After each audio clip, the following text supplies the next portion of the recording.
Hi hello नमस्कार. मी Madhuraj cook and क्रिएशनमध्ये तुमचं स्वागत आहे.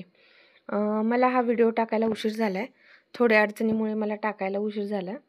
तर गुढीपाडव्याच्या आणि नवीन वर्षाच्या सर्वांना मनापासून शुभेच्छा. चैत्र शुद्ध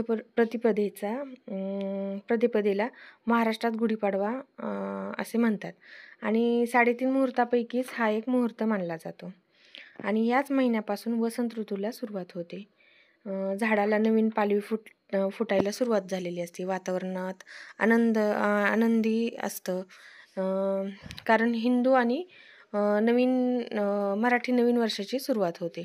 तसंच ब्रह्मदेवाने आजच्याच दिवशी सृष्टीची निर्मिती केली होती असं म्हणजे मान्यता आहे आपल्या शास्त्रात.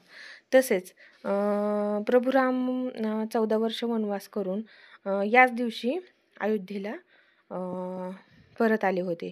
मग ते आल्यानंतर जे प्रजेला आनंद झाला होता तो म्हणजे लोकांनी काय केलं की तोरणे बांधले, गुढ्या उभारल्या आणि आपला आनंद व्यक्त केला.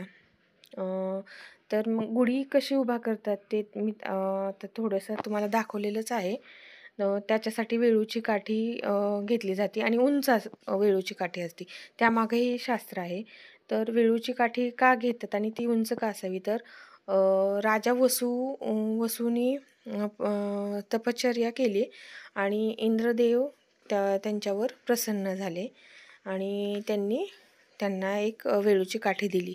मग राजाला खूप आनंद झाला होता आणि ती काठी सर्वांना येता जाता दिसावी म्हणून त्यांनी ती काठी दारात उभी केली आणि आपला आनंद साजरा केला.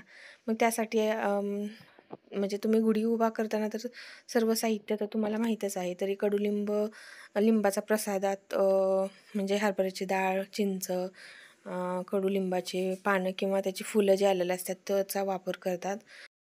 गुढीसाठी साडी ही नवीनच शक्यतो घ्यावी, वापरलेली नसावी. नैवेद्यासाठी तर आपण पुरणपोळीच करतो आणि नारळ फोडतो आणि अशा प्रकारे आमची गुढी उभा करून झालेली आहे. माझ्या चॅनलला लाईक करा, शेअर करा, सबस्क्राईब करा.